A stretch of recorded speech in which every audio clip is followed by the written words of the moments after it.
All right, Martin Popoff here from the Contrarians with another edition of Reliving Old Reviews as a Useless Tool of Confusion. I'll leave it up to you to figure out where that quote comes from. This is the short snapper show that we do here where we look at an old period review of an album or a band that got massive later and see if the reviewer on the ground, boots on the ground at the time, got it right. So today we're going to look at a review of Queen 2. I like going into these cold. I have not read this review before, or if I have, maybe years ago, and I might have quoted one of my books. By the way, at martinpopoff.com, you can still get my Queen book, Queen album by album. I've got Paul McCartney in here talking about Queen. Pretty cool, eh? So yeah, a panel book going through every Queen studio album. And I have that at martinpopoff.com. I can sign them, send them out for Christmas, all that stuff. And I've got Queen Live as well. This is a detailed look at, all the Queen gigs kind of thing when they come, timeline, and then lots and lots of pictures. So both of those hardcover books. Queen. Okay, Queen 2, let's get to it. This is a review by JW. This review was sent in again by Chris Jackson, who's been a very big help in sending me these reviews to react to. These are basically reaction videos, right? So this is from The Melody Maker, March 23rd, 1974, by JW. Let's read this review and see what they think of Queen 2. Okay, first off, let me admit that Queen are a group whose music I can't really get on with, and this album isn't changing my mind. Reputed to have enjoyed some success in the States, it's currently in the balance whether they'll really break through here. Okay, well, we know Queen becomes the biggest band in Britain ever. In a lot of ways, people think Queen is a bigger band in Britain than the Beatles. So yeah, they definitely broke through, and they definitely broke through in the States and the world and all that stuff. But I like this idea right off the bat that can't get into them, and this album doesn't really change my mind. This is an album that won't change your mind if you weren't into Queen 1. It's a little bit like Rush Fly By Night to Caress of Steel. Queen 2 was a little bit of, or Van Halen 1 to Van Halen 2. Queen 2 was considered a little bit of a droop. It was a little less exciting, little less obvious with having anything that has any hit status to it. It's a little more cerebral, right? A little thicker, a little more worked over. So yeah, it's not going to change your mind. I mean, it's amazing to say you can't really get into this group's music because Queen 1 was just so bombastic and creative and interesting. I mean, it may not be for you, but it was a creative masterpiece for 1973, right? Okay, let's move on here. If they do break through, that is, then I'll have to eat my hat or something. Okay, well, get that hat ready. But let's try and see why they jar.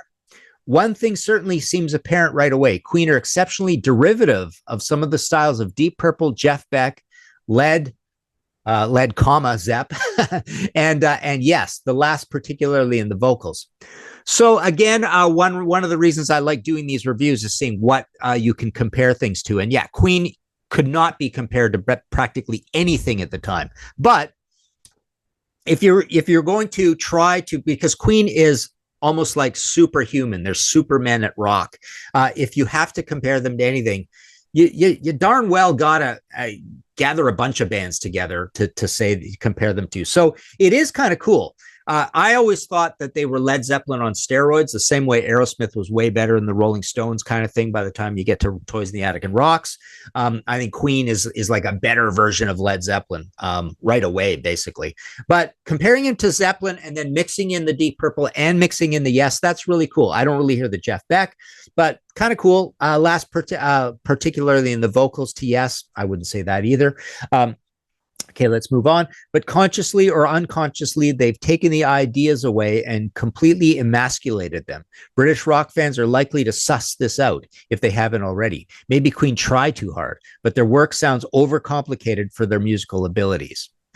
It is overcomplicated. I think their musical abilities are there, but I do like this idea. It's either Geddy Lee or Ronnie Montrose said this to me once. I'm starting to just forget the story. I think it was Ronnie Montrose said this once, that the magic of that first Montrose album is that we were playing at the very front edge of our abilities. Maybe Getty said something like that as well. I think he said that about hemispheres, right? But I like that idea of a band, a young band like this playing right at the front edge of their abilities. This guy's maybe kind of noticing that or sussing that out. It's a subtle thing. But it is possible that this is right at the front edge of how well these guys could write and play at this point, because they're still young, right? Let's see. For example, Seven Seas of Rye is ruined by the silly intrusion of I do like to be beside the seaside. Any good idea they might get seems to be thrown away without proper thought, and they can't seem to sort themselves out into any coherency. That is a complaint people had about Queen 2, is that there are so many ideas packed into this, just going on and on, like boom, boom, boom, one after another. And he's kind of noticing that and calling them out on that. It's like settle down and settle onto an idea, right? Then he goes, like in Father to Son, a messy number with the drums and bass in the middle distance instead of giving much needed power to the front line. This is a big gripe. For there just ain't no bottom to the music. It simply doesn't grab it like it ought. It's kind of a good point, because people do complain that this album is a little bit lacking in bottom end. I think the debut album is a little bit rawer and heavier and more powerful. There's too much of the slack wrist and not enough balls, putting it plainly. Not one track stands out unless it's Ogre Battle for its punctuation, generally. And he puts a colon. Then generally, there's no depth of sound or feeling, and it's hard to see any direct merit in it at all. So he's noticed that, this could be a she for all I know, but he's noticed, I suppose, is that Ogre Battle is the standout track. It's really the song most people remember from this album, right? The first side comprises 3 numbers by guitarist Brian May and 1 by drummer Roger Taylor. The second side has 6 numbers by singer Freddie Mercury, which, as one might expect, are the more vocally adventurous. And indeed, the vocal lines are Queen's one and only distinctive stamp. A pity, really, but I always suspected the group was a cold fish.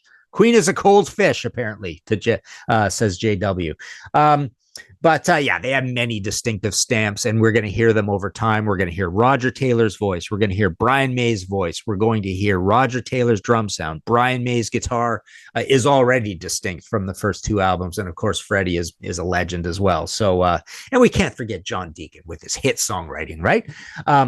But yeah, they're going to have a lot of distinct things about them, but, and they're definitely not a cold fish. Although, this is kind of considered their coldest, most academic album. So there's some truth to that. So anyways, let us know in the comments below what you think of this review of Queen 2 and my review of this review of Queen 2, if you like.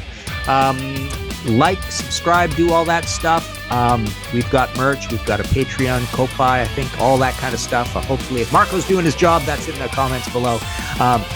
And we will leave that with you. Go listen to some Queen 2.